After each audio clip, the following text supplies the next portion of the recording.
Hello and welcome to Marvel Movie News. Today we're talking X-Men, we're talking Spider-Man, we're talking Thor Ragnarok. That sounds like a good show, right? All right, sit right down and we'll be right back with you. Welcome to Popcorn Talk, featuring movie discussion, news, and interviews. Popcorn Talk, we talk movies. And now, here's Popcorn Talk's Marvel Movie News. Excelsior to you, our merry Marvelites! This is show number 83 of Marvel Movie News. We're booking right along. Just 83. cruising, man. We're gonna be at 100 before we know it. In fact, we're gonna be to 100 in probably like 15, 16 weeks. perhaps 17. Perhaps 17. Because that would be math. math. Because of math, yeah. But sure. I mean, unless we do a double for some reason. Well, we kind of did a double this week, Thursday to Tuesday. True. It was like True. so we are 1 week closer to 100 than we you know would what's have been. amazing is that the Marvel gods were so nice to us and gave us so many things to actually talk about. They bequeathed us news across the weekend. They're like, all right, you've got 3 days. We'll give you for some once, really good they were stuff. like, hey, we'll help you out. We'll throw you a bone. Anyway, we are the Marvel Movie News, where we tell you all the news from all the studios. Why you should be as excited as we are. Today, we're coming to you live from the X Mansion. I thought that was appropriate. We got X-Men and Apocalypse coming out this weekend. I'm excited to go. This weekend. That's this weekend, dude. Like, it's so like I think Civil War was so good. I think we're all like we're like in a turkey coma at Thanksgiving. I'm like, real that was like post-coiled. like that was like a superhero. We're in like a superhero. Yeah. Like I'm like laying in bed at the cigarette right now. I'm post-coitally enjoying Civil War still. Yeah, you take it to sex. I take it to Thanksgiving. Like, You know, we both have our tryptophan, man. We both have our tryptophan. So anyway, thank you for your patience. I'm sorry that I was out for. Hey guys, Matt's back. I'm back. Hey, I just wanted to point that out. Thank you for your patience, and thank you for following us over to our new time slot. If you're watching us live, if you're listening to us on the podcast, And if you're not, no thanks. yeah, no, apparently, apparently. if you're listening to us on the podcast, like you're getting us a couple days earlier. It's true. So It's true. Every single week. So now it's like, oh, my drive to work on Wednesdays even better. You're welcome. I mean, if you like the show, hopefully you like the show. If you do, And if you're listening to us on Wednesday, you should be driving to your local comic store. Now that we're on Tuesdays, we can say, hey, go to the comic store tomorrow instead of yesterday. and we can give like a preview of what we're excited to read. Right? It's a new yeah. thing, new Tuesday action. New Tuesday action.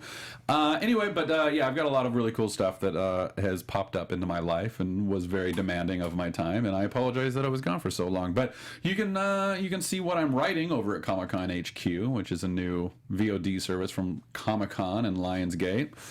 I write a science show and a video game show over there, on top of the Fat Man on Batman show that I do on Tuesdays. Just doing it, man. Just geeking hard. You gotta live that dream, man. Embrace. All right. So I've talked long enough about myself. You're not here to listen to me be like, I'm Matt Key and I'm awesome. Like, you're here. You know, depends on the YouTube, which comments you look at. That is true. That is true. But if I were watching this show, I'd be like, I wish that guy with the long hair and the giant nose would shut up and just talk about Marvel. Oh my god. Anyways, you can subscribe to us on iTunes at Marvel Movie News, or find us at the YouTube's youtube.com Popcorn Talk Network. That's the / in there. You can also find us through Popcorn Talk's website, popcorntalknetwork.com, or on Twitter at Marvel News PTN, or at the Popcorn Talk. On Facebook, we're facebook.com / Marvel News Show.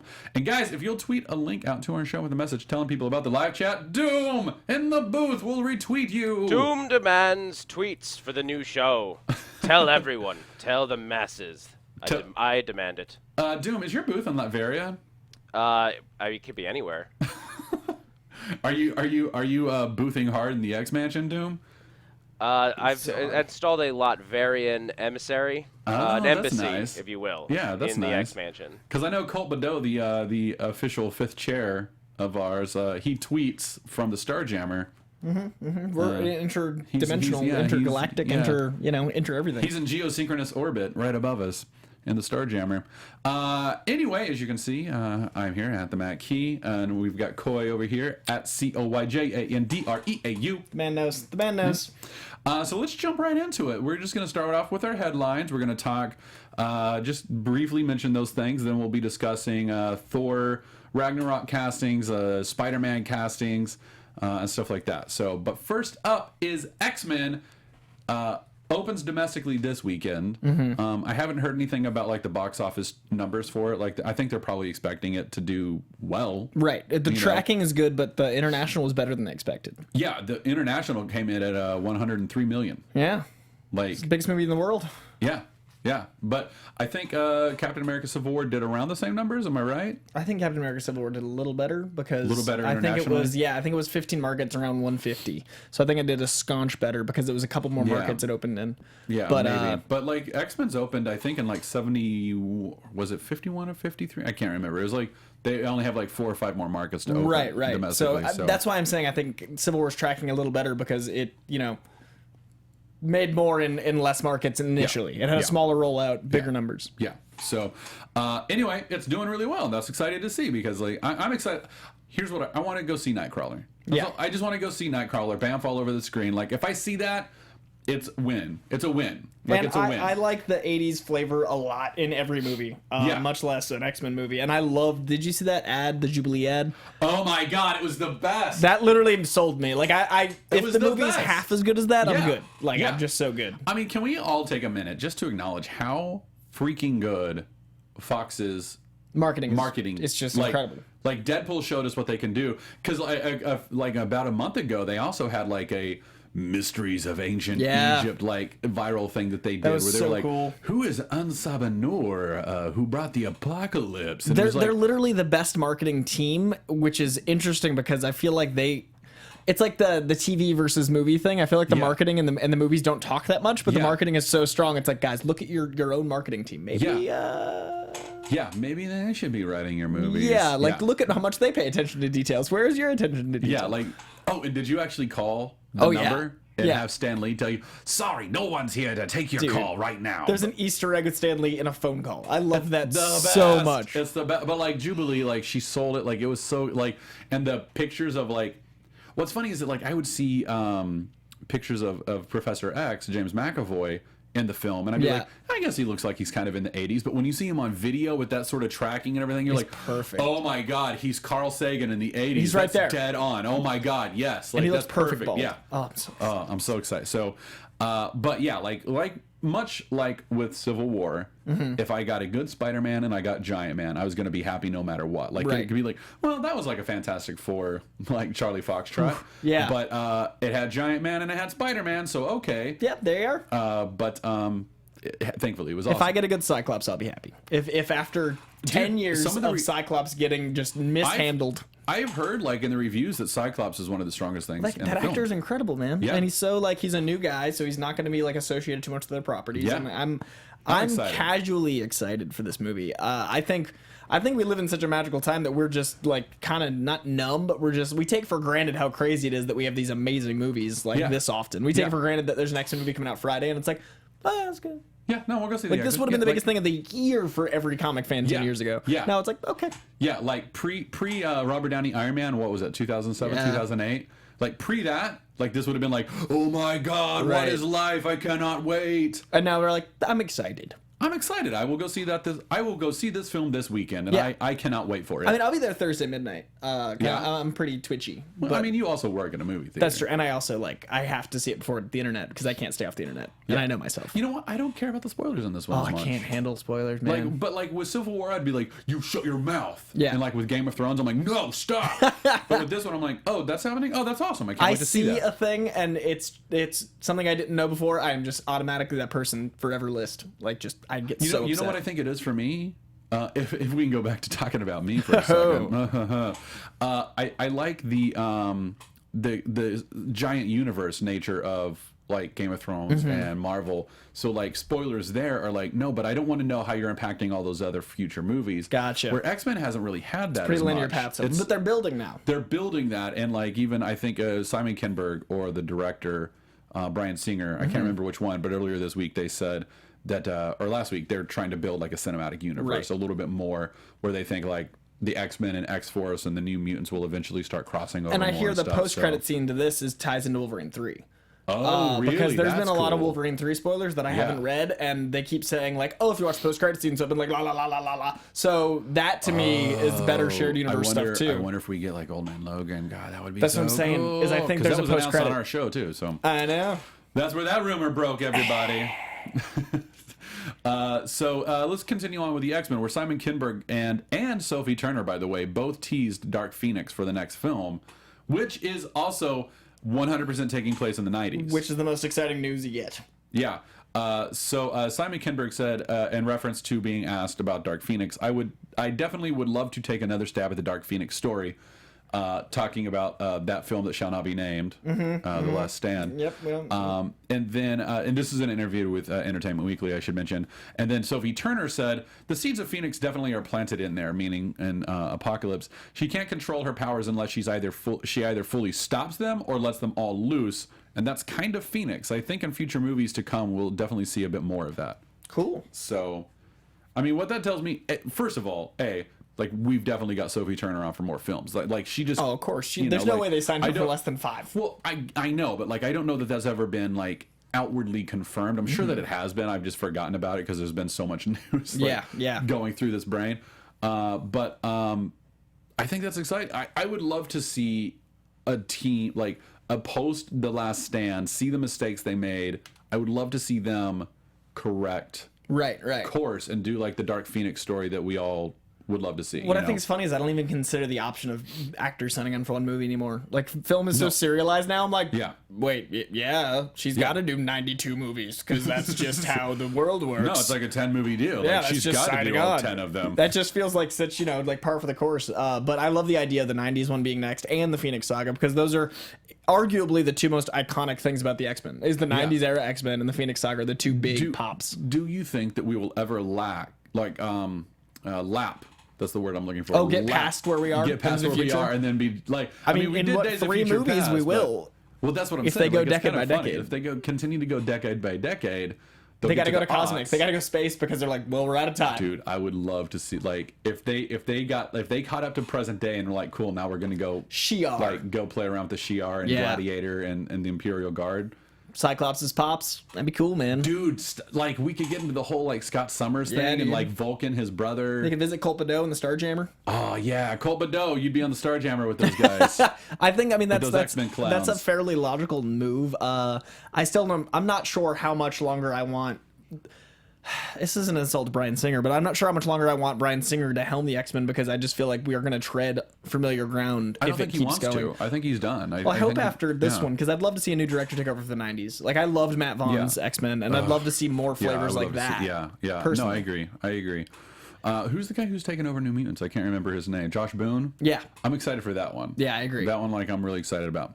Anyway, let's jump over to The Black Panther. First of all, I believe you said that you covered his quote. Great quote, right? Read the whole thing. We've done that, right? So, but I just want to add on to that. I'm excited to see him bring that sort of like personal theme that he like did with like Creed. I'm so glad you finally saw Creed because it's such a Creed is incredible. Because I kept coming in being like, dude, it's incredible. It's one of the best movies last year by a lot, a huge. Like watching that movie and then like seeing it not be nominated, insane. Not winning, okay, like but not fine. nominated. But not nominated. Best Picture, Best all? Actor, those at least. Like, at least Best Director. Like, it was so good. So it was just so well done, and it was a shame. But in February of 2018, we will see his very personal take on Black Panther. I'm excited about that because the thing is like Marvel does present a very specific challenge to directors in terms of. You've got to fit into our cinematic universe. You have these very specific story points that you have to hit and these character points that you have to hit. How you tell that story, that's up to you, and that's great. But like there are very specific bullet points that you have to address, and I think that's tricky. And to hear Ryan Coogler saying like, "I'm excited about that. This is a great challenge. Like, let's do it." Like, I'm excited. Like, I'm really excited, and to know that he's putting his all into this. Like, he has no other films planned. Right. Like, Black Panther is his next movie. Like, that's incredible. I'm so excited. I also liked his Wolverine reference. Like, the idea that Wolverine's already all like that. I love that he associated with comics so directly in explaining that. I was like, smart. I'm really excited. Well, and that's how you get the nerds on your side. Right. Like, he knows. reference, and I don't think that he was doing that on purpose. No, it didn't feel like pandering. It just felt like, I know this is how it's done. Here we are. This is how it's done. Wolverine has his own book, but it still fits into the greater story of the X-Men. And right, so Black Panther can do the same. Yeah. I'm so excited. Yeah, I'm excited. So, anyway, let's talk John Boyega in Black Panther. First of all, I should say that it is a very complicated way of getting to him being even rumored to be in the film. Despite all of that, his representation and a couple other sites, like his PR, his agent, they've all said, no, he's not. Like, Marvel During would the love show to have last him, week, we but were he's like, not yes, in it. no, yes, no, yeah, no. Yeah. I just think that's super funny that it took that long. Like, they're like, John Boyega had a Snapchat meeting, and then Kevin Feige followed Boyega after he said something about the meeting. Snapchat and then meeting. Heroic Hollywood reported on it, and like Coogler and Boyega are good friends. Yeah. And it's just like, all right, we're going a little tangential here, we're guys. drawing some pretty big conclusions. Also, what's your here, Snapchat meeting even like? Do you just like, No, hey, I'm good, how are you? No, he Snapchatted that he was going to a meeting. Oh. He didn't have a Snapchat. I thought you said he had a Snapchat meeting, and I was He like, Snapchatted that he was going to a meeting. Sorry, maybe I misspoke. hey, Ryan Coogler, how are you? Okay, I'm doing really good. Dog face. Hey, face swap. Yeah, anyway. But here's the big Black Panther news this week. A casting call leaked. Huge. Now, here's why I don't want to discuss it yet. I just want to kind of give the headline of it. I looked at the website and I question its validity. Like, I looked at the source website. I looked at some of their other stuff. I'm not saying that they're wrong. I'm not saying that they're trying to start rumors. I don't know how truthful this is, because I saw like they had a Thor Ragnarok casting breakdown and they had like some legitimate stuff in there. But then at the very bottom, under story, it said, this is the story of a clone of Thor named Ragnarok. That's not true. And I was like, I mean, well, as far as we know. I hope that's not true, because that's going to be weird. Like, and I think it even said like cybernetic clone. And I was like the Civil War, how they had the cybernetic clone of Thor? Yeah. That's weird. Yeah. So like the fact that the website had that like made me like, all right, so maybe this isn't exact. To me, it felt like throwing spaghetti at the wall. Like, there were so many iconic Black Panther characters that if one of them stuck, they'd be like, we broke that news. It's like... Exactly. It's like, well, we went in and, like, pulled Picked every everyone. character from Black Panther. Yeah. Like, you know. That being said, we should very quickly address it, though, just in case. And, you know, at the very least, our fans want to hear what we think, you know. agree. So, like, we're here to talk about the news and everything. So let's do that. So let me pull it up here. No, we've already covered that. Give me a second. Give me a second, everybody. There were a number of things listed there. Monica Lynn was the love interest. That, they're saying that Lupita Nyong'o might be that one, and that's cool. That's cool. Sorry, I cut you off, Doom. Keep talking. No worries. I had it in front of me, so I figured I would help you. No, I appreciate it. The one that stands out to me is the most like if I'm honest, like I don't have a deep knowledge of Black Panther lore, but Manape seems like the clear choice of a villain for him. Oh, like, absolutely. In the wake of like his father's death, Manape. The story, as much as I know of it, is that he comes in to like dethrone T'Challa, and so this would be like in a vacuum for power. He says he claims the throne. Yeah, that was God, I'm Michael just B. blanking. Jordan? No, Manape, M'Baku is his name, and he is from a rival tribe in Wakanda. Like, they kind of split off from Wakanda because they actually don't, if I remember correctly, they don't believe in technology. So they're kind of there's like one that doesn't, one that... Yeah, and they're just like, no, screw technology. Like, we don't need technology yet. I mean, he uses it all the time, but I think like just that sort of dependence on technology. Yeah. They stand against. They're the Amish Wakandans. Yeah.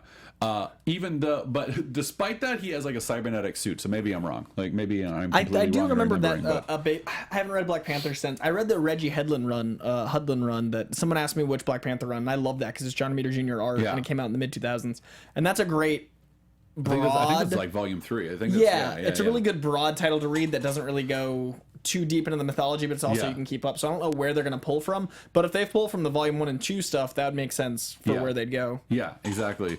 But I do think that you're dead on with Doom, that Manape could be a really good villain for T'Challa coming back home and there being like a bit of a power vacuum with T'Chaka gone. It just stands up, and having like that balanced with Ulysses Claw as somebody either working with Manape or just like a villain that's causing more problems for T'Challa.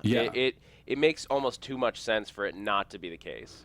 I would also like to point out that they have Reverend Ashibi in there, and I think he would be a great like character for the sequel or something, because he's kind of a bit of not like Rasputin. He's kind of like a mad priest who kind of works in and out of like the bureaucracy of Wakanda. Like sometimes you see him apart starting revolutions, but then other times you see him like counseling. Like that's what I think they should do with these movies, is make them these giant geopolitical like. I agree with Doom in the booth. I think that the idea of that like politics coming home to and like that kind of like battle and strife, it would be great, because Marvel always gets crap for the anonymous gray villain, like the hordes, instead having it like a political fight, or like having these things that affect everyone. And Wakanda's a perfect thing for that, because American politics is an actual thing. Wakandan they can invent for plot purposes. Exactly. So I think it could do so much. Yeah. Now, going along with the whole political thing, there's a character that Doom, I'm actually very much with you that I'm like Black Panther is actually something I'm not as familiar with. Like I have a strong familiarity with it, but just like some of the names, I was like, oh man, like I know that 2 name, volumes, and there's so many. Yeah, exactly. There's like 4 or 5 volumes. So, but one character I am familiar with is the White Wolf, who is T'Challa's like adopted brother. Yeah. And he like becomes like the head of Wakandan security, and is trying to help. Like he is like.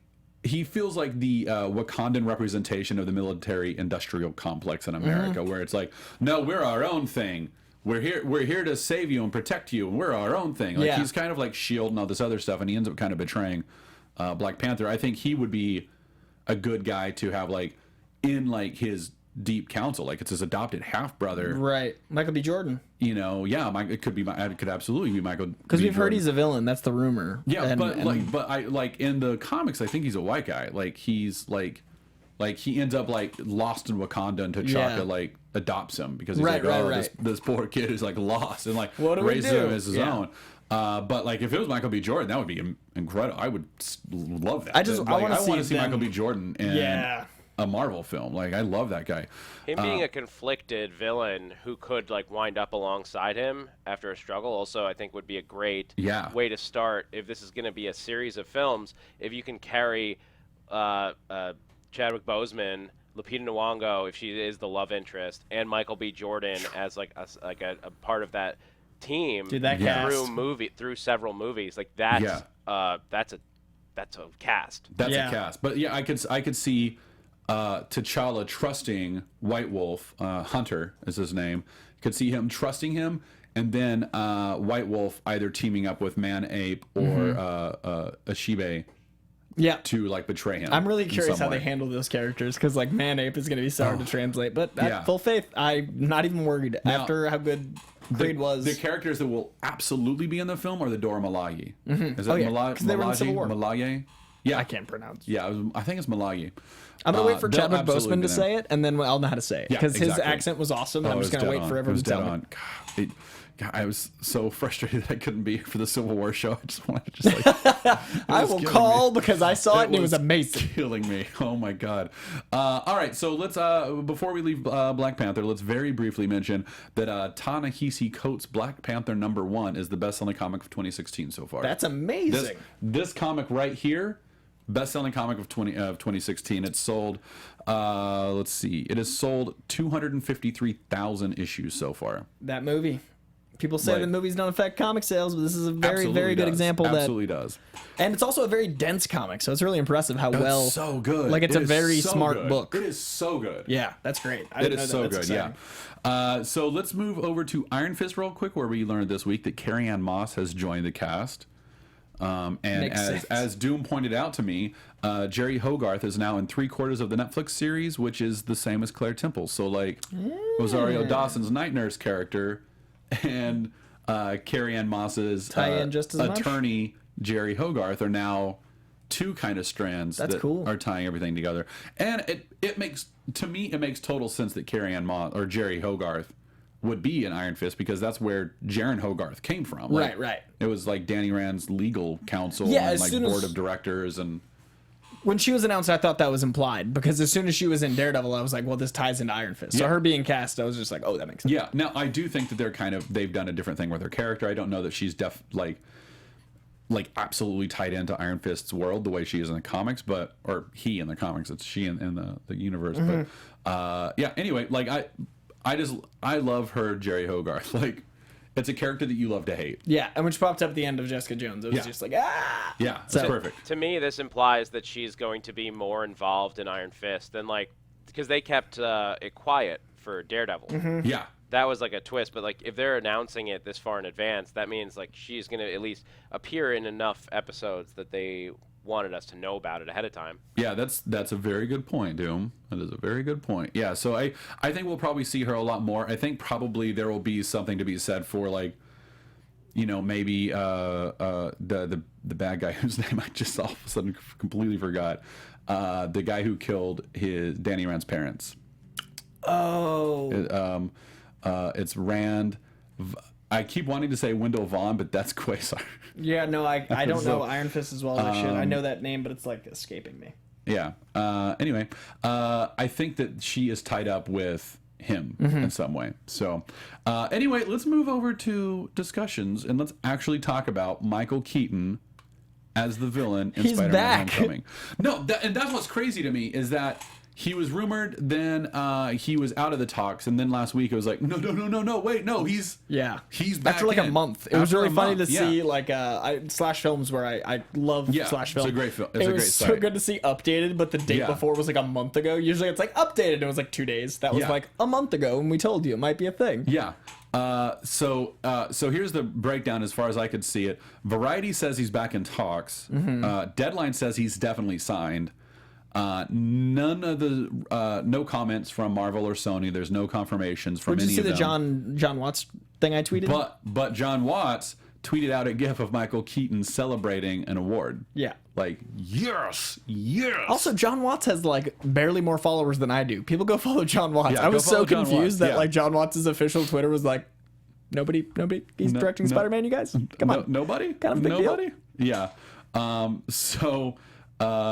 So yeah, sorry, I have to get my timer back up. Oh my God, what is going on? There we go. So the rumors are that he is the Vulture. Now, I will say, I have heard murmurings of various people that I know and associate with who work in various aspects of cinema.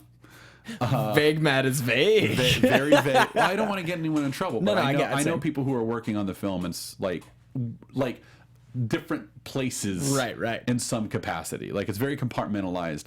They have told me that the bad guy in the film is the Vulture. Right. So like, I also am like, all right, I think the bad guy is probably the Vulture. 1 and 1 is 2 very often. Yeah. So but the Tinkerer I've also heard is in it, and I don't deny that Michael Keaton make a very good Tinkerer. Yeah, but here's the deal: the Tinkerer, aka Phineas Mason, is going to be like a partner in creating the Vulture. Right. If you're getting a star, you don't put Michael Keaton in an office for one scene. Yeah, you don't give him like a little bitty like D story with like, help me build this suit. Okay, I'm Michael Keaton. Like, I was Batman. I will help you build this suit, I've played Vulture. so many birds, I can create bird suits. Done and done. I researched this. I have played flying animals. Let me create another flying animal for you. Have you seen my Oscar film, Birdman? I learned how to make a suit on that one. It could be a long game, though. If he's the Tinkerer, that could be something that sticks around, and he wants to like become build Scorpion who just pops in. Like, if he doesn't want to commit to a full feature, he just shows up for like a week, shoots out his scenes, and then he gets to be in Spider-Man.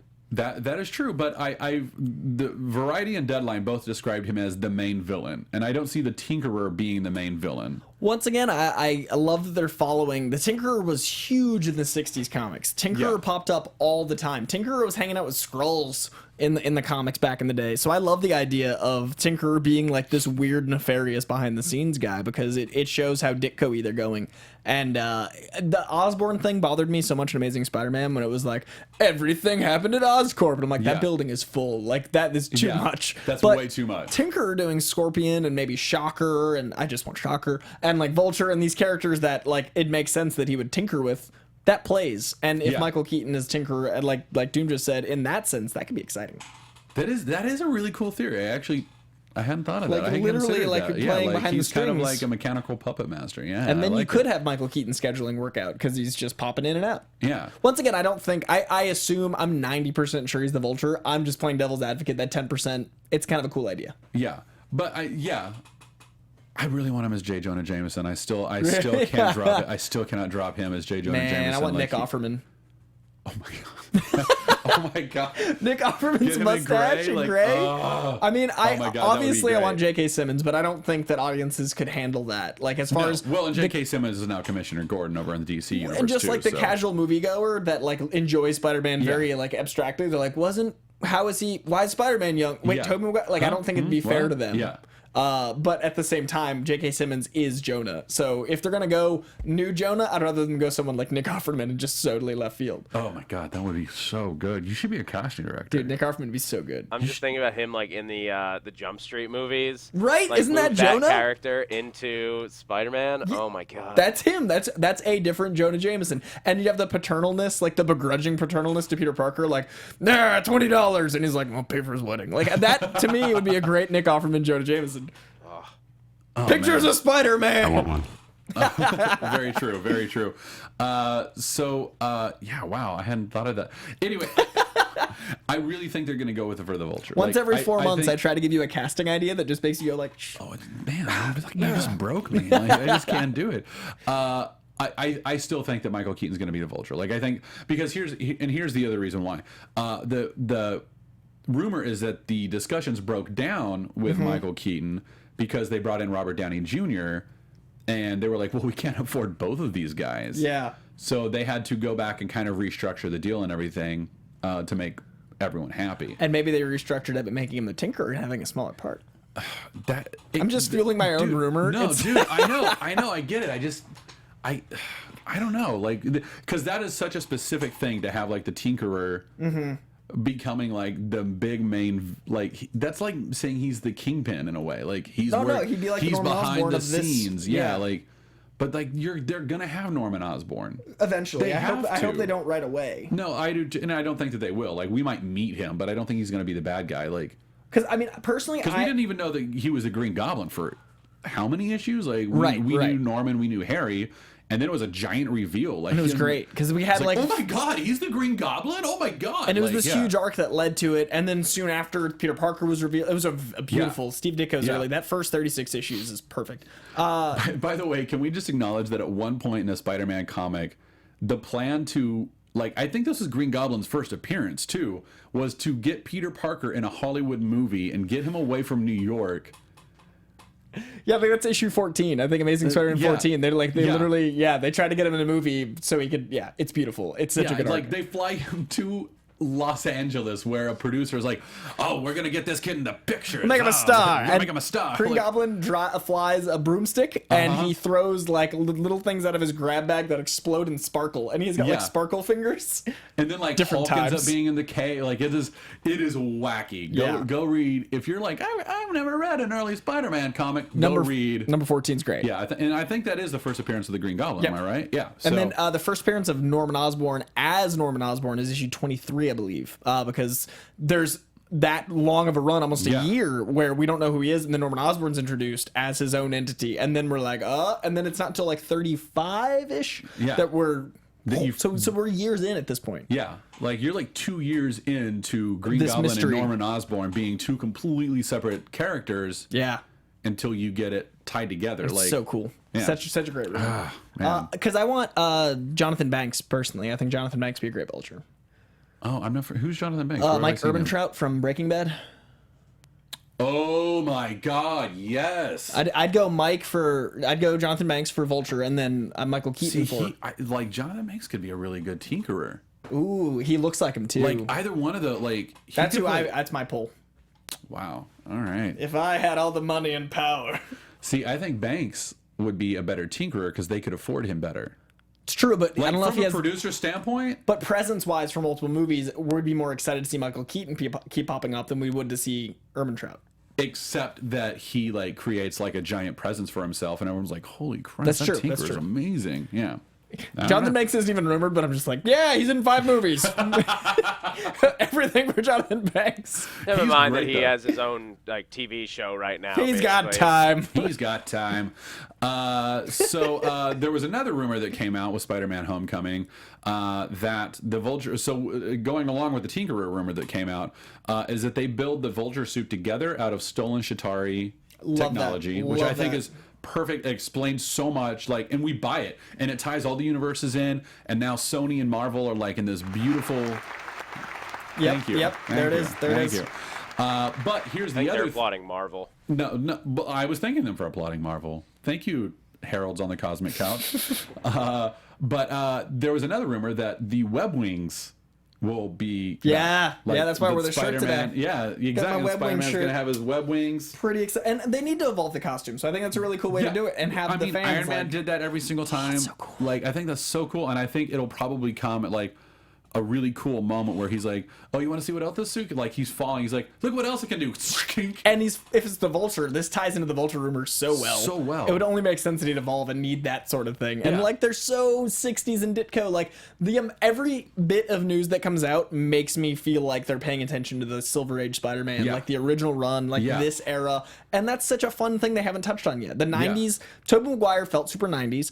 Amazing Spider-Man was as angsty as the early 2000s were. They reflected the times. I'm really excited for a very, not naive, but very like, oh shucks, happy-go-lucky Spider-Man. Yeah. I want that Spider-Man we've never had. Nothing close to it. Here's what I think they're doing. They're taking the spirit of the early Silver Age 60s run of comic books, but putting them into the Ultimate universe. Yeah. And then putting that on screen. Like, I feel like that's what they're doing. And it's perfect. That's such a great idea. And and by the way, back to my tangent of Jonathan Banks. If Jonathan Banks can be the Tinkerer and have my boy Aaron Paul for Shocker, as I've been saying forever, we could have a mini Breaking Bad scene, have him open up with the Shocker. Whoa, who would Bryan Cranston be in the Marvel Norman universe? Osborn. Done. God, he would be He'd be the best Norman Osborn. He would be a great Norman Osborn. I just want to shape the Spider-Man universe with Breaking Bad. Norman Osborn, like, that'd be perfect forever. Yeah. All right, we've got to move on. There's one more Spider-Man movie. And Harry Osborn would always want breakfast. Always want breakfast. All right, Vincent D'Onofrio. You might know him from a little Netflix series called Daredevil. I've heard of this. Yeah, where he played like this guy named Wilson Fisk, who ended up becoming like this guy named the Kingpin. Like, not a big thing at all. No. So D'Onofrio really wants in on Spider-Man: Homecoming. And his like tweets, like, has been tweeting out. A lot of people have been tweeting at him, like, "Is this real? Like, are you doing?" And like, it's never been a thing that was ever said. Like, it became this thing that people wanted so badly that it started to become its own rumor that he was actually doing it or not. And D'Onofrio has said he wants the rumors to be true that he's in Spider-Man: Homecoming and that he is one of the villains in the trilogy. But he finally tweeted out, "Sorry, folks, but this is news to me. It would be great, but I don't think it will happen." Kevin Feige's like, "Hey, we love you, but you gotta shut this down. Yeah. It's too much." Yeah, but he did tweet out, "I love all this action about me doing Spider-Man. Tell Marvel." And D'Onofrio is like he's a fan. Well, he is Kingpin, and he perfectly embodies it. But on top of that, he's a Marvel fan. Yeah, he was already a Marvel fan. So like, people coming to him and be like, "Oh my God, is Kingpin gonna? Is he gonna be in Spider-Man?" Like, I love that they all seem to like. I mean, obviously they watch because it's huge in pop culture, but like, I also love that most people in Marvel seem to respect and love all the facets as fans and involved. Yeah, and he's just like one of the more public about it. Yeah, if they don't have plans for him in the Defenders, this would be a great like way to finally bridge the gap between the TV and Marvel and like movie universes. Yeah, no, it absolutely would be, but I just don't see him doing it. I really want to. And here's the other thing: they can't create a new Kingpin character, right? Like, if also, they were to have two Kingpins. I mean, Daredevil, he's in prison, and then he's out of... Like, it would be so hard to keep those, like, continuities in line. Yeah, it's tricky. Because Daredevil flies. Daredevil covers, like, so much time because you have 13 hours of it. It'd be really hard to make that lineup with Spider-Man. Yeah. That's why the only way that they're going to pull it off is if they're really done with Kingpin in Daredevil. So I would imagine if they do want to do this, it would be after Defenders. So if they figure out what they're doing with Defenders and Kingpin makes it through that, then I don't see why not like bring him in at some point to maybe movie 2 which will be well enough in the future. Yeah, because Spider-Man is what? That's 2017. They're filming that for release next year, right? Yeah. So I mean, it's possible. It's just such a stretch. I mean, it'd be 2020, probably 2019 at earliest. Yeah. I also don't want to lose. We get a second Spider-Man in 2019. I don't want to lose. Yeah, it's true. 2019, but I don't want to lose 13 hours of Kingpin on Daredevil. I don't want to lose the perfect like world they've built for the sake of 20 minutes. But Kingpin's first appearance was in a Spider-Man. Oh comic. No, Kingpin I associate with Spider-Man, and then he's like the big bad at Daredevil. But I totally see Kingpin as I think it was Frank. Wasn't it Frank Miller was the one who first really started using Kingpin in Daredevil? Like he was like, look at this character that he's so cool. He's a great foil for Daredevil. I'm gonna start using him. Well, because John Romita Sr. drew this amazing powerhouse that they literally took the fights out of in Daredevil. Like John Romita made that character, so I'd love to see it. I just don't know scheduling, like as the Hollywood side of things, how that's possible. All right, let's move on to our very last discussion topic. Before we move on, yes, Coy. Might I suggest Bob Odenkirk for Hammerhead? Oh my god. Oh my brain is literally, I'm just thinking of like... thought of this way too much. No, this has just happened while we were talking. I think Bob Odenkirk for Hammerhead, and then, what's his name? The meth head who plays Pete as Carrion, right? The guy that plays the piano. And then Badger could be a great Tombstone. And he couldn't. No, you're right. That wouldn't work because he's like. I don't see him as Tombstone. I lost myself there, but I'm really excited about a Breaking Bad Spider-Man cast. But who would Badger be? That's a really... Because Jesse as Shocker is so good. Jesse is like Aaron Paul as Shocker is dead on perfect. The Montana of the Enforcers. Badger is Montana. All right, I can 100%. Take that one. I can take that one. Yes, right. Found him. Well done. All right, Thor Ragnarok. Ding ding ding as Silvermane. Who, Badger? No, the guy with the bell, the actor that plays. Oh, gotcha. Yeah. This is my whole weekend now, guys. Yeah. Wow. I'm just gonna go through. And like while you're doing all of that, I'm over here beating myself up that I can't remember Iron Fist's dad's business partner. And I'm just it's driving me going through Breaking Bad. I'm like, no, I know the story, I know the panels, like I know like where he goes, what's his name? Oh my god, what's his name? It's driving me nuts. And I'm like, the kid that got killed with the Harold spider. Meacham. Harold Meacham! Oh, come on! Doomsday the whole time. Joy Meacham, like, now it's all coming back. Oh my god, I've been away from doing this show for way too long. All right, so Thor Ragnarok has added substantially to their cast. So let's start off. Who, 1, 2, 3, or 4? Where do you want to go? Give me a number. 3. Jeff Goldblum. There it is. There's the eccentric Grand Master. That's how he was described by Marvel. The eccentric Grand Master. This is up there with Benicio del Toro being collector. Like, it's perfect. Like this is these two wacky characters. They may as well have said like, we're gonna put the Living Tribunal and the In-Betweener in here, and Epoch is coming in. Like, what are you doing, Marvel? And John Malkovich is playing the In-Betweener. Like they're getting these actors that are like brilliant and huge and larger than life. Like if they were to be like, we got Bill Murray to play the gardener, I'd be like, what are you doing? What are you doing? This is madness. Bill Murray's the Watcher, and you know it. Oh my god, Bill Murray just comes in. Oh my god, his face just perfectly. Dude, Bill Murray's the Watcher. Oh my god, yeah. I just for those of you who do not know, Grandmaster is one of the few elders of the universe. It's a very vaunted like. He is a survivor of the very first life that was ever created in our universe, along with like. I think Galactus is sometimes considered to be one of the elders of the universe. Other times, he's from a universe that existed before our universe. Galactus like it's kind of gone back and forth. One step below, because in the Ultimates comic right now, he has power, but the other cosmic entities are like, you don't have enough power. Then he's like, yeah, I do. Yeah. And then so I think he's like considered one tier below. Yeah, they're really screwing with Galactus in this current universe. Yeah, it's a little strange. I don't hate it. It's just like, whoa, what are you doing? I'm intrigued. It makes it interesting. Yeah. And that comic that we're talking about is called The Ultimates. I believe it's written by Sam Humphries, I want to say. Or am I wrong? I think so. I think it's Sam Humphries. In my head, I see that. It's great. I love it. I love it. Jack Conway would say it probably reads like a PowerPoint presentation. Yeah, Jack Conway is not big on that type of those world comics. Yeah, but like I love that level of like science world building and stuff like that with and they've got Blue Marvel, Captain Marvel, Weird like characters. It's crazy. Wacky characters. And by the way, the Captain Marvel comic. Oh, it's so like they found that an excuse to bring Alpha Flight back in there and make them a space team, and they're awesome. Like, oh my god. So, beep boop bop. Anyway, Jeff Goldblum is now an Elder of the Universe. Called the Grandmaster. His real name is On Zwed. Here I had to write it down because it was like I'll never. Ondui Gast. Sure.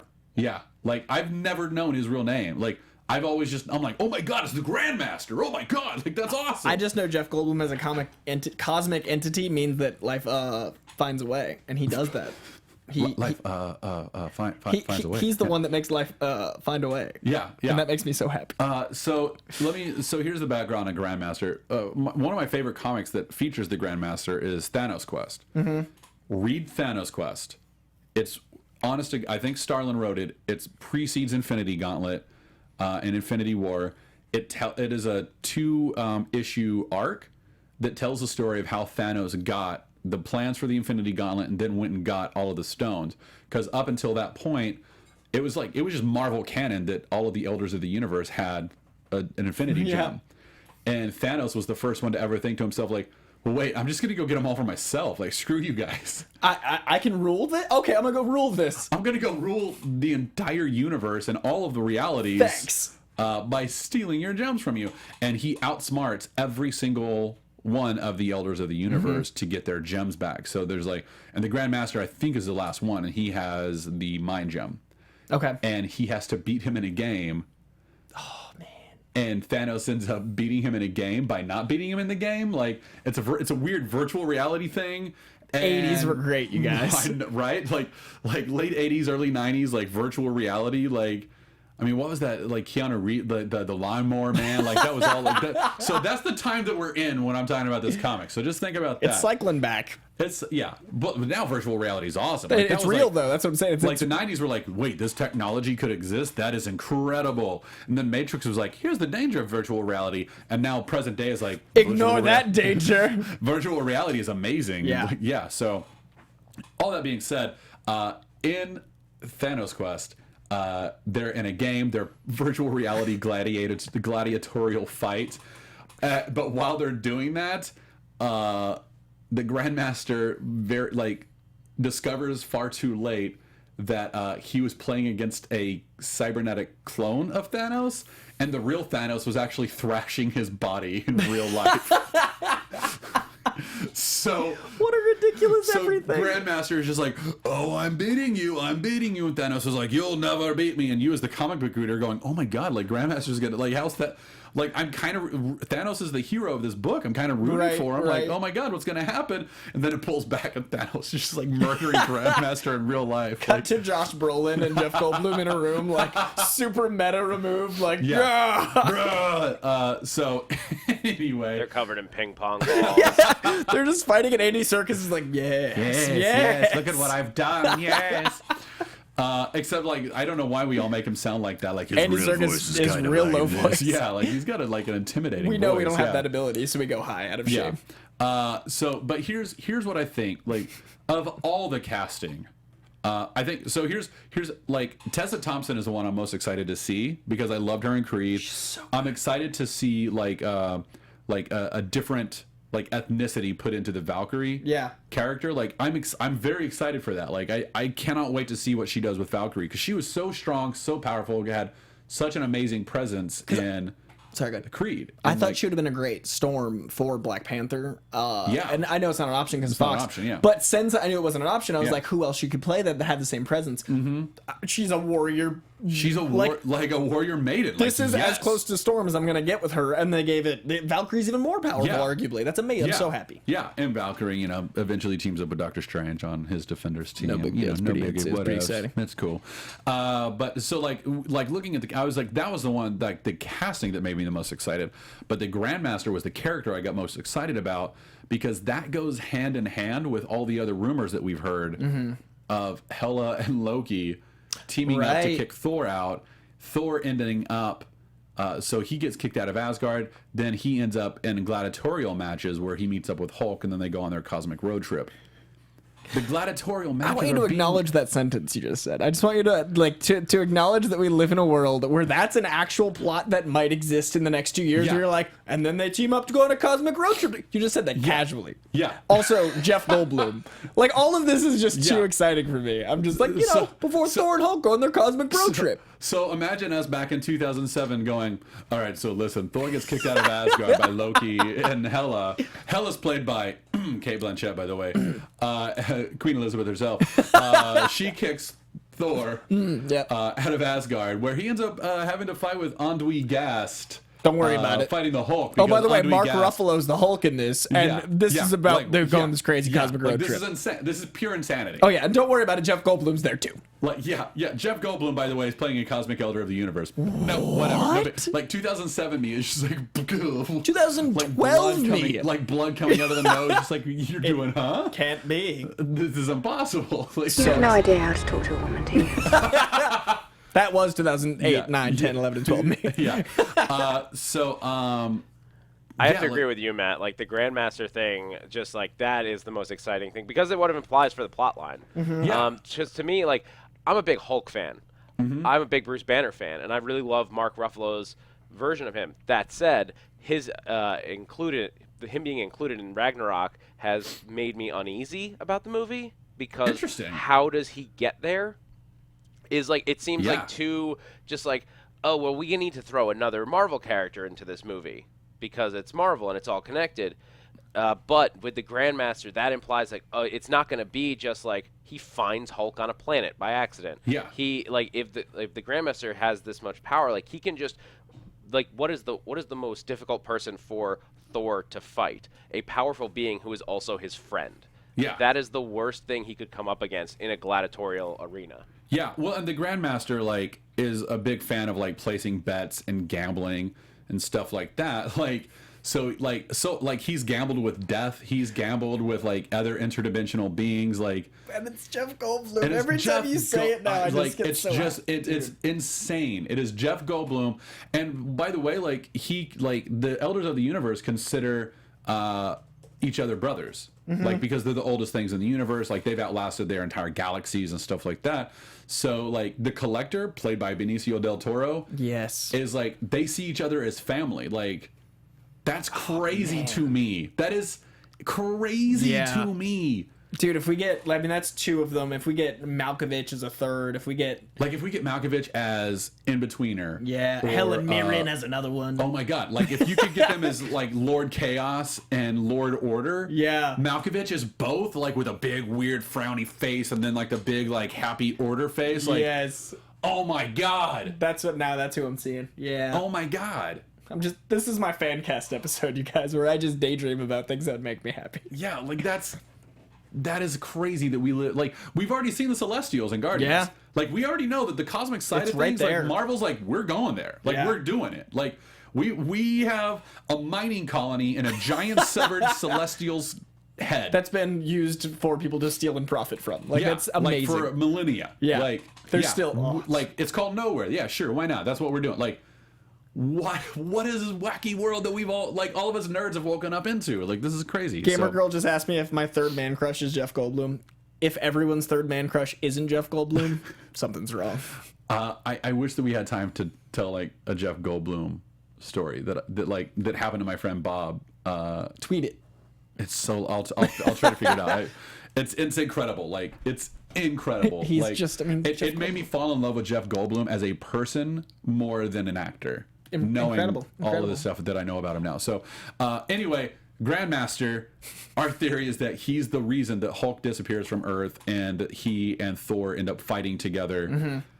Maybe he even makes a bet with the Collector. He's already established in the universe. Like, maybe they're like just having like a friendly wager competition sort of thing. Anyway, blah, blah, blah. Grandmaster. Tessa Thompson is Valkyrie. We've already covered like a little bit, like excited about that. Kate Blanchett, we've heard rumor that she's playing Hela. I think even Meredith may have said that, like, way back when. Like I think she may have broke that news. I don't know. But she is 100% definitely playing the mysterious and powerful new villain Hela. Awesome. That's how Marvel put it. The mysterious and powerful new villain, Hela. Now, while we're talking about all this stuff, Mark Ruffalo, in an interview, said about her, she plays the worst of the worst, so evil, she is going to kill us. It's such a great part she gets to play. Yeah. Like, and we've got some new concept art that came out for Hela. Let's throw that up. Oh, that's beautiful. What? Are you kidding me? Kate Blanchett just... What? That is amazing. Awesome. I'm so excited. Like, come on. You know, it's working. This is Thor's the world we live in. Thor's working for me all of a sudden. All of a sudden, Thor 3 is looking real good. So this is the one I've been the most worried about. Now, but look, like, okay, look at what's going on here. You've got this one woman, like, standing up against the entire army, like, of Asgard. Here's what that means to me. They sent the entire army out to take out. Oh snap! It's Hela. We've got to, like, send everybody. Just send everybody. Just go. Just get the entire legion of all of our warriors. There are ships. Look at that. There are ships facing her down, and she's got her arms out like what? And it's Kate Blanchett. What? So I know that she can handle it. Like, you know what I mean? There's no worry in my mind. Like, I would send an army to take out Kate Blanchett because you need one. It's Kate Blanchett. Need one. Like, I've seen her as Galadriel. Yeah, I've seen her as Bob Dylan, and it was impressive. Like, Kate Blanchett as Bob Dylan could take down Thor. Yeah, I mean, she's already played one of the most powerful characters in Lord of the Rings. Yeah. Oh, like, yeah. Quiet, peaceful, but could murder everybody with a thought. Just like Bob Dylan. Just like Hela. I'm so excited, man. Yeah, like, so Hela, in the comics at least, I believe is the daughter of Loki, and she's like the lord of, like, the underworld. I can't remember, like, I keep wanting to say Muspelheim, but I know that's, like, I don't even think it has a Heim. I don't think it's a name. I think it's just the underworld. I think so. That sounds like right. The realm of shadows kind of thing. Yeah. So, anyway, she is very legitimately an exceptionally powerful and we character. Need that. Like maybe even more powerful than Loki. Like, she's probably on the same level of power as Odin. Oh, absolutely. And that's what I'm saying. We need that in these movies because the Thor movies have felt the most like. Blah, blah, blah. Yeah. So I think having Phase 3 is so good. I mean, Phase 2 was incredible. Phase 3 with Civil War. This is just something else. Remember Feige's quote from last year saying Phase 3 is going to be our weird one? Yeah. I mean, there's ships in the sky. Kate Blanchett, Jeff Goldblum. Jeff Goldblum being involved. Jeff Goldblum is Indweegast, the Grandmaster. Like, Kevin Feige, it's going to be a weird one. We got Jeff Goldblum. Like, come on. Yeah, it's going to be a weird one. We got Jeff Goldblum. He's probably teaming up with his brother, the Collector, because, Jeff Goldblum's going to be the Grandmaster. He's going to pit Thor and Hulk in a fight together. Dude. What? I'm so excited. Like, I just love that these movies are so good and make so much money that all the actors I never thought would see consider these weird roles are like, they're doing all right. Like, yeah. Now, I should say the same site that broke the Black Panther casting rumor also had a rumor on their Thor Ragnarok that it is the story of a cybernetic clone of Thor named Ragnarok. I think I can't picture that that's what's actually going on in this film. Nothing has suggested that. Right. Why would Marvel do that? That doesn't seem to fit into the MCU. Not at all. I'm not Kevin Feige. I don't know what the grand plans are. Maybe they are. And he did say it would be weird. But I don't feel like that's a necessary thing. And that's one of the reasons I'm like, I don't know that this site actually is reporting actual truth. Now, the other big casting news, before we move on from Thor, is another comic movie icon. Wears a certain big helmet, frowns a lot. Carl Urban's in Thor.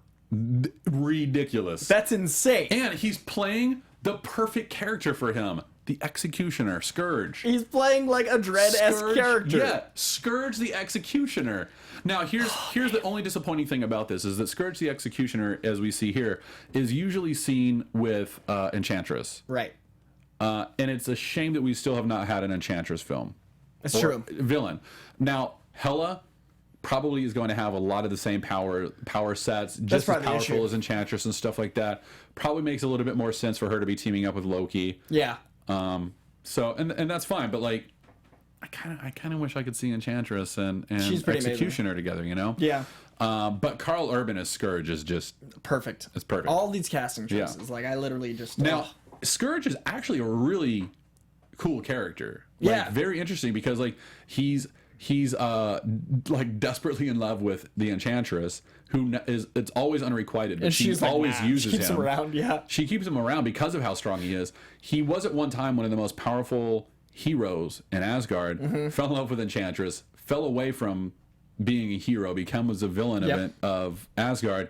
But when the nonsense hits the fan in Thor and Ragnarok, what I think it's just called Ragnarok. Yeah, Thor Ragnarok, where in the comics done by Walt Simonson, like back in the 80s, and that's where you first get the elf with the two faces. Why am I blanking on his name? Malekith. Malekith, You who's get the last Malekith. film, Yeah, you get Malekith, who goes after the casket of ancient winters. Oh wow, yeah. Yeah, you get that. He uses the casket to then free Surtur from Muspelheim. And Surtur is so cool. And Surtur gets like the sword of Twilight or something, and that is like if he gets that into Asgard, he can defeat the universe. Can you imagine Surtur like, being in one of the final gladiator battle in God. Ragnarok? I just Hulk and can't. Thor have to team up to take out Surtur.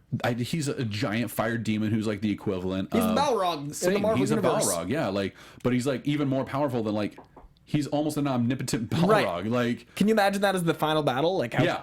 Oh my god. So anyway, when the forces of Surtur siege Asgard, Scourge the Executioner turns his back on Enchantress and all the villainy and everything else, and was like, even though I've tried to conquer Asgard, I still love Asgard. Right. I've tried to conquer it to recreate it in my own image and whatever else, but I will stand with Asgard to defend it no matter what. Like, if I can't have it, you definitely can't have it. And he dies protecting Asgard. There's so much they could do. And so It's like, so dense. like he's kind of like he's a bit more of a complicated character, and hopefully Marvel plays And with that. Carl So Urban's a worthy actor for that. yeah. Anyway, that's it. I mean, that was a lot. That's a lot. We just went off on Thor for the first time in any length. Like, we haven't really had a lot of Thor news, and now we had all the news. Jeff Gold, like I saw Jeff Goldblum and was like, well, I can do an hour on that. Yeah, man. Like, I could just play that hour clip on YouTube from laughing at Jurassic Park. I just love saying his name, Andui Gast, because I've never known. And it's real that, Doctor like, Strangey sounding. It's your I know, your it wheelhouse totally is. where it's like, but like I'm just like I love it when I discover names of characters that I've always just like the real names. I'm right. like, You're like, the I'm like, Grandmaster. that's the Grandmaster. I know the Grandmaster. Yeah, Right. yeah. Like he's pit the Avengers against the West Coast Avengers. But yeah. no, like, he's got a real name. He created the Squadron Sinister. Yeah, no, I get it. that's I get right. it. Yeah, I totally. Yeah, because I think he Man, saw the the 90s were Squadron weird. Supreme, then went to an alternate. No. Squadron Supreme was from an alternate universe. Right. Then he came back to Earth and was like, I really like that Squadron Supreme pretty thing. cool. I'm going to create the bad guy versions of that here. And they're not at all a ripoff of the Justice League. No, not at all. Not at all. Or early Marvel characters like what's the guy who runs really fast? What's his name? It's like the worst. The Wizard? Wizard. Yeah. Yeah. Wizard. Yeah. Wizard. Yeah. That's the sound he makes when he runs. Yeah. That's a name where you can hear Stan Lee saying it. Like, oh, and Wizard. of course he's named the Wizard because he whizzes around. He's real fast. Hey, Stan, I don't know if that's he's the Wizard. He's the Wizard. I swear to you, he's the Wizard. I invented Spider-Man. I'm right. Yeah, it's the best name. Stan, I'm gonna find you on it. I'm gonna listen, Kirby. No, you're wrong. You're wrong. Wizard. Cut to the Tinkerer and the Wizard. Yeah. And he teams up with a guy named the Pooper. The Pooper. Don't worry about it. What does he do? We'll get rid of that one. He makes you real tired. You're like pooped. you're real pooped. Stan, I don't know if you know. The Sandman's taken. He's the pooper. Trust me. He makes you real sleepy. This is how it's gotta go. Oh man, I am pooped. Oh, you just got pooped by the Pooper. And the Wizard's catchphrase. There's a little pee coming out of me right now.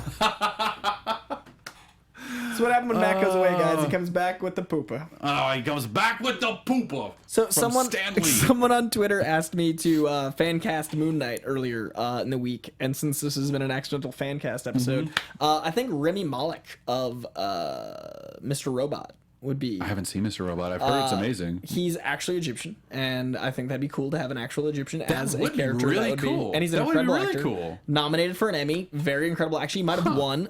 Great actor. Now, if they don't go with an Egyptian actor, I have to give my Jake Gyllenhaal bias a nod, because I think Jake Gyllenhaal with Southpaw and Nightcrawler within a couple years showed that he could play like a schizophrenic. Yeah. Like he could play that kind of like depraved and back and forth. And we all know he was such a great Middle Eastern guy in Prince of Persia.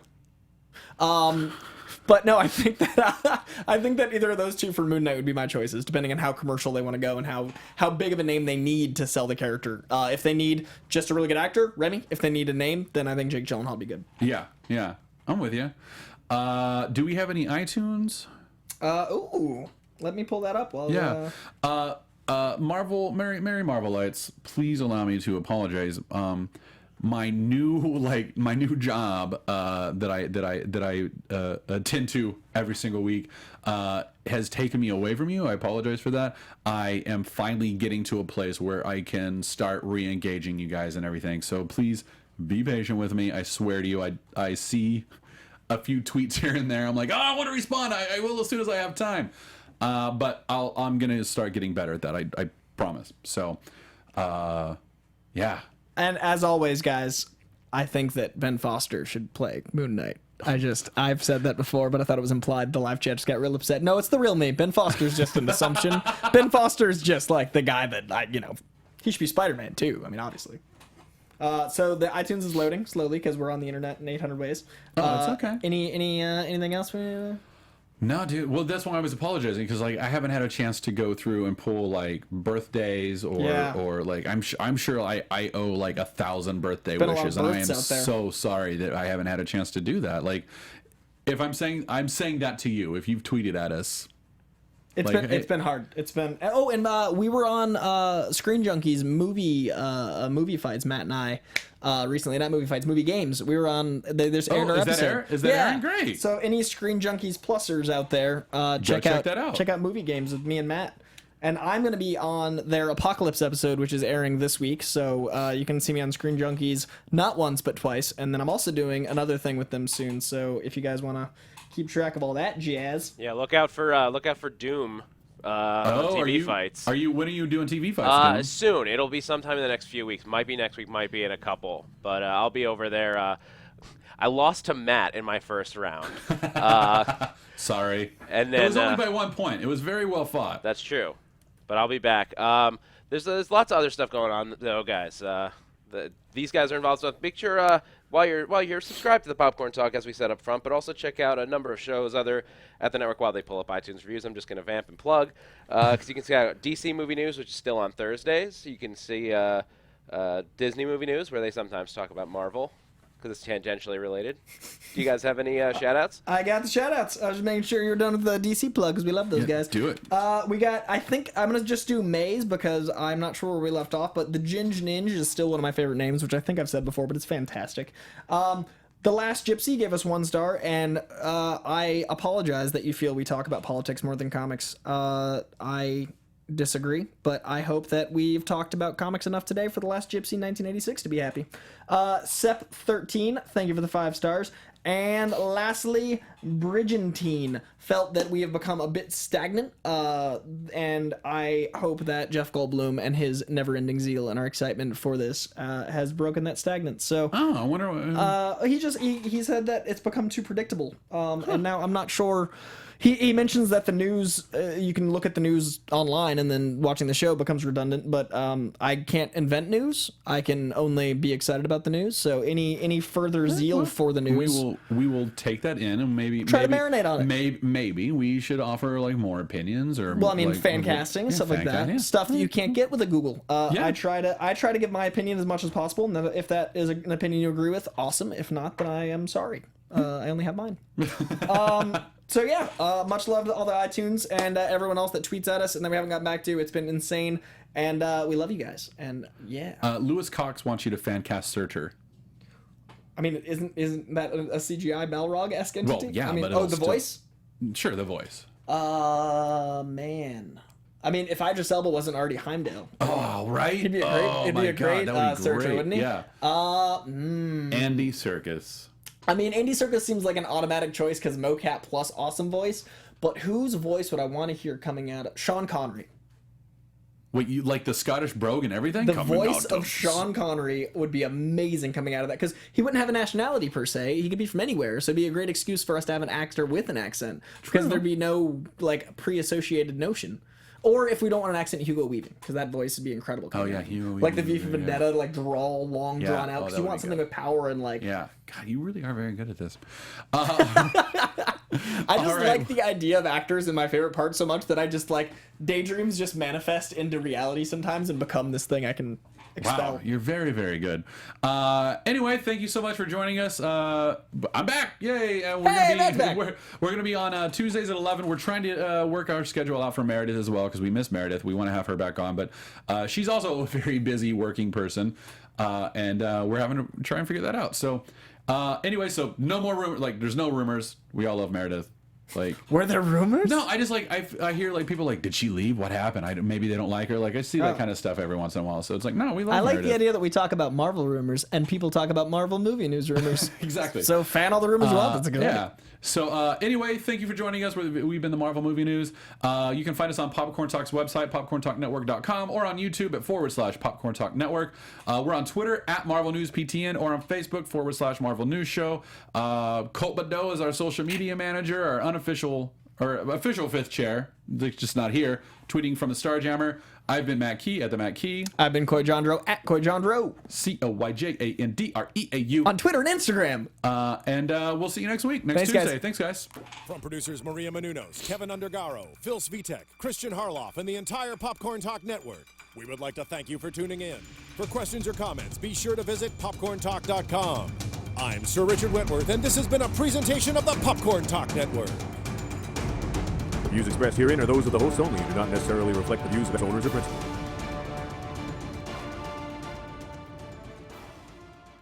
All right, hey. All right, good job, guys.